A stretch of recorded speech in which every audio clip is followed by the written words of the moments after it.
Uttar Pradesh police में तैनात एक महिला कांस्टेबल लगभग 10 साल से नौकरी कर रही है और वो जिस भी थाने में जाती है, जिस भी चौकी में उसकी तैनाती होती है, वहाँ कोई ना कोई ऐसा दरोगा या सिपाही या उससे बड़ा अधिकारी उसे मिल जाता है जो उससे प्यार का इजहार कर बैठता है। लेकिन वो महिला कांस्टेबल शांत रहती है और अपने काम में काम रखती है। बस इसी तरह से करते करते वक्त बीत रहा है, लेकिन उसने अभी तक किसी से इस तरह की बात नहीं की है जिससे कि ये प्रेम कहानी आगे बढ़ सके। दरअसल महिलाएं भी अगर जॉब कर रही हैं तो वो भी अपने अपने विभागों में सुरक्षित नहीं हैं।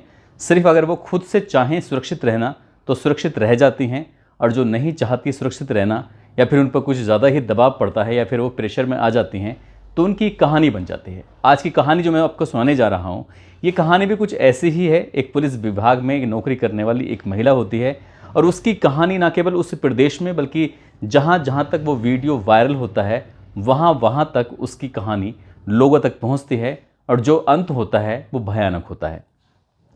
आदाब, नमस्कार, सत श्री अकाल। मैं उस्मान सैफ़ी। आज की जो सच्ची घटना मैं आपको सुनाने जा रहा हूँ, ये सच्ची घटना है राजस्थान प्रदेश का एक ज़िला है नागौर। दरअसल नागौर ज़िले की मूल निवासी एक महिला जो कि राजस्थान पुलिस में महिला कांस्टेबल होती है। बात कर रहा हूँ सितंबर 2021 की। उस महिला ने अपने ही मोबाइल के जो स्टेटस होता है व्हाट्सएप पर, उस स्टेटस पर कुछ फ़ोटोग्राफ्स लगाना चाह रही थी और फ़ोटो लगाते या फिर वीडियो लगाते समय कब उसके हाथ से एक गलत बटन दब जाता है और उसकी ज़िंदगी का जो एक चैप्टर था वो खुल जाता है। दरअसल अभी उसने अपना स्टेटस लगाया ही था और लगाने के कुछ देर के बाद उसके एक रिश्तेदार का फ़ोन आता है कि तुमने आज क्या स्टेटस लगाया है, क्या तुमने देखा नहीं? वो महिला कहती है कि नहीं, मैं देखा नहीं है, हालांकि लगाया तो देख के ही था, बताओ क्या बात है। बोले तुम्हें अपना स्टेटस खुद ही देखना चाहिए, खुद देखने के बाद तुम्हें ही कुछ पता चल जाएगा।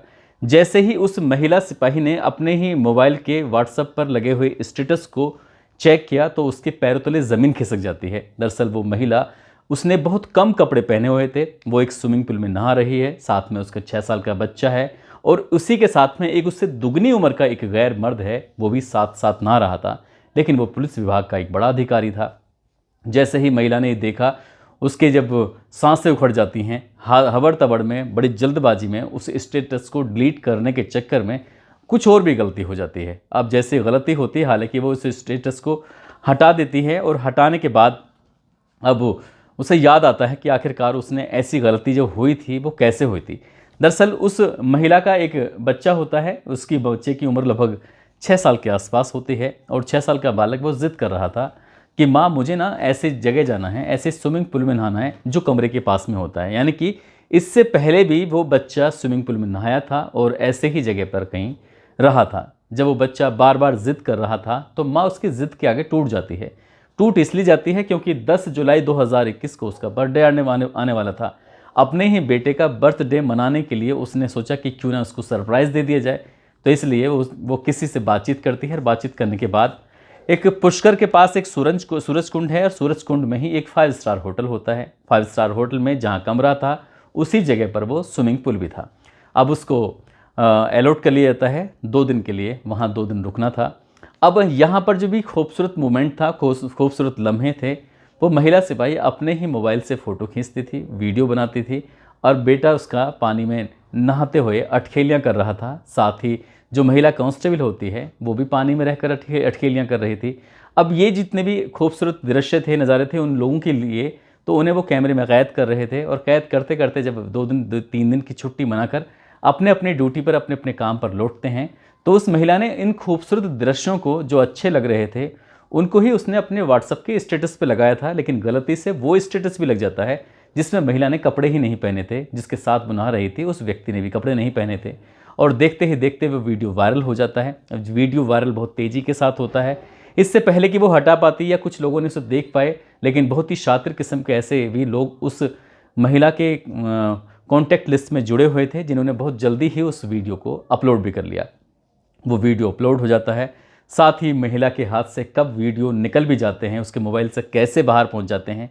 2 मिनट 38 सेकंड का एक और वीडियो होता है जो कि वाकई बहुत ज़्यादा आपत्तिजनक था। बच्चा भी पास में था, वो महिला भी पास में होती है और वो वीडियो वायरल हो रहा था।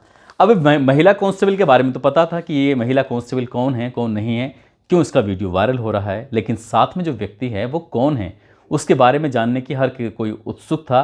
जो जानते थे सो जानते थे, जो नहीं जानते थे वो जानने लगते हैं कि आखिरकार कौन है। फिर इसकी उच्च अधिकारियों के माध्यम से इसकी जांच करवाई जाती है। जांच करने पता चलता है कि झुंझुनू एक राजस्थान का ज़िला है, उसी की जगह का रहने वाला एक व्यक्ति जिसका नाम हीरालाल सैनी होता है। हीरालाल सैनी ने राजस्थान प्रदेश में सब इंस्पेक्टर के तौर पर अपनी नौकरी की शुरुआत की थी, और जैसे जैसे वक्त आगे बढ़ रहा था तो सब इंस्पेक्टर से इंस्पेक्टर बन जाते हैं और इंस्पेक्टर से बन जाते हैं डीएसपी। अब जैसे ही सर्किल ऑफिसर बनते हैं, डीएसपी बनते हैं, तो उनको पहला जो सर्किल मिलता है वो ब्यावर मिलता है। ऐसे ही उन्होंने कई साल तक नौकरी की अपनी, और नौकरी के दौरान कभी अजमेर में रहे तो कभी जयपुर में रहे। जब उनकी पोस्टिंग जयपुर के अंदर थी तभी जयपुर के अंदर उनकी एक महिला कांस्टेबल से मुलाकात होती है। वो महिला कांस्टेबल जो कि नागौर ज़िले की रहने वाली होती है। साल 2001 में 7 मई की वो दिन था, उसमें उसकी शादी होती है। शादी के लगभग 8 साल के बाद साल 2008 में उस महिला की राजस्थान पुलिस में कांस्टेबल के तौर पर नौकरी लग जाती है। और वक्त जैसे आगे बढ़ता है तो फरवरी 2015 में उसको एक प्यारा सा बेटा भी पैदा हो जाता है। अब बेटा पैदा हो जाता है साल 2016 में। उसकी जो पोस्टिंग थी वो जयपुर में थी, और जिस जगह पर उसकी पोस्टिंग थी उसी जगह पर हीरालाल सैनी इंस्पेक्टर हुआ करते थे, उनकी वहाँ पर पोस्टिंग थी।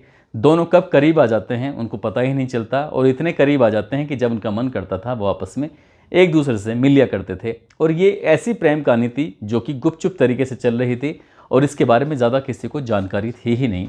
लेकिन शायद उसके पति को कुछ शक था, शुबा था, इसलिए उसके पति ने अपनी ही पत्नी के खिलाफ एक थाने में जाकर शिकायत भी दी। लेकिन जब बात डीएसपी की आती है तो फिर पुलिस ने उस पर कार्रवाई करने से थोड़ी बचती रही। लेकिन जैसे ही ये वीडियो सोशल मीडिया पर वायरल होता है और उच्च अधिकारी इस मामले की जांच करते हैं तो पता चलता है 50 से ज़्यादा फ़ोटो और वीडियो इस महिला के मोबाइल में मौजूद होते हैं, और वो भी कुछ थोड़े बहुत नहीं, बहुत ज़्यादा आपत्तिजनक स्थिति में होते हैं। अब देखते ही देखते राजस्थान प्रदेश की सरकार तक, वहाँ की पुलिस तक इस महिला कांस्टेबल और डीएसपी की प्रेम कहानी, उसकी जो अश्लील वीडियो थे, फ़ोटो थे, वो वायरल हो जाते हैं। और देखते ही देखते पूरे भारतवर्ष में इन दोनों की प्रेम कहानी वायरल हो जाती है। अब राजस्थान प्रदेश की पुलिस को लगता है कि उनकी बहुत ज़्यादा बदनामी हुई है, इसलिए बदनामी देखते हुए तो पहले तो इनको दोनों को सस्पेंड कर दिया गया, निलंबित कर दिया गया, और निलंबित करने के बाद फिर मजबूरन पुलिस को इन दोनों की बर्खास्तगी का एक ऑर्डर निकालना पड़ा। और फिर सरकार की तरफ से भी बताया जाता है कि हरी झंडी मिल जाती है। और हद तो तब हो जाती है जब ये जो डीएसपी साहब होते हैं इनको गिरफ्तार कर लिया जाता है। हालांकि कानून के बहुत सारे दाव पेच होते हैं, और चाहे वो न्यायालय की बात करें तो न्यायालय में भी इतने सारे दाव पेच होते हैं। खेल खाल के कुछ लोग जिनकी अच्छी जानकारी होती है तो वो उसमें बचकर भी निकल जाते हैं। अब इन्हें नौकरी वापस मिलेगी या नहीं मिलेगी ये तो खैर भविष्य के गर्भ में छिपा हुआ है। लेकिन महिला कांस्टेबल और डीएसपी की जो प्रेम कहानी थी, जो कि व्हाट्सएप के ऊपर लगाए हुए स्टेटस के माध्यम से पब्लिक को जो पता चलती है, तो इनकी प्रेम कहानी के बारे में लोगों को बड़ा अफसोस होता है कि पुलिस में रहकर भी महिलाएं सुरक्षित नहीं हैं तो कहाँ सुरक्षित होंगी। हालांकि अगर यही बताया जाता है, अगर हम किसी भी पुलिस डिपार्टमेंट के किसी भी थाने, किसी भी जगह पर काम करने वाली किसी महिला कांस्टेबल से अगर बातचीत की जाए गोपनीय रूप से, यदि वो उसकी बात किसी कहीं वायरल ना हो, उसकी बात किसी अखबार में न छपे, उसकी बात कभी किसी टीवी पे ना आए, तो वाकई महिला कांस्टेबल या फिर उससे बड़ी अधिकारी जो होती हैं महिलाएं, या फिर महिला, ये पुलिस की ही बात नहीं बल्कि अलग अलग डिपार्टमेंट में महिलाएं किस तरह से नौकरी करती हैं, उन्हें किस तरह की दिक्कतों का सामना करना पड़ता है, इसका सहज ही अंदाज़ा लगाया जा सकता है। यहाँ तक कि एक प्रेस रिपोर्टर जो महिला होती हैं उन्होंने खुद कहा कि मैंने नौकरी सिर्फ इसलिए छोड़ी क्योंकि मुझे वहाँ पर ज़्यादा परेशान किया जा रहा था। हालांकि महिलाओं के लिए, लड़कियों के लिए ये जॉब भी आसान होती है क्योंकि उन्हें जल्दी से प्रमोशन मिलने के चांस रहते हैं यदि वो अपना चांस दे दें तो। दोस्तों, इस पूरे घटनाक्रम को सुनाने का उद्देश्य किसी को परेशान करना नहीं है, किसी का दिल दुखाना नहीं है, बल्कि आपको जागरूक करना है, आपको सचेत करना है, आपको बताना है, आपको जताना है कि आपके सामने भी बहुत सारी ऐसी दिक्कतें, ऐसी परेशानी, ऐसी समस्याएं आ सकती हैं। इसलिए नौकरी करते रहें और इस तरह के जो बवाल होते हैं, झमेले होते हैं, इनसे दूर रहने की कोशिश करें और जितना बच सकते हैं इनसे बचने की कोशिश करें, क्योंकि करियर बहुत लंबा है और ज़िंदगी बहुत लंबी जीनी है। और यदि ऐसी कोई गलती हो जाती है तो जाहिर सी बात है, जैसे कि महिला कांस्टेबल और डीएसपी बर्खास्त होकर अपने घर पर बैठ गए थे, कहीं ऐसा ना हो कि भविष्य में किसी और के साथ भी ऐसी घटना हो जाए। जाते जाते अलीगंज के रहने वाली सोहनी शर्मा हैं, हाथरस के रहने वाले बबलू कुमार हैं। आज इनका जन्मदिन है, इनको जन्मदिन की ढेरों सारी शुभकामनाएं, बहुत बहुत मुबारकबाद।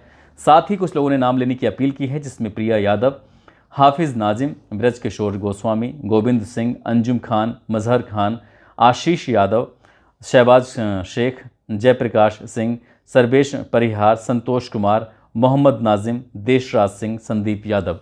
आप सब लोग अपना ख्याल रखें, सुरक्षित रहें। जय हिंद, जय भारत।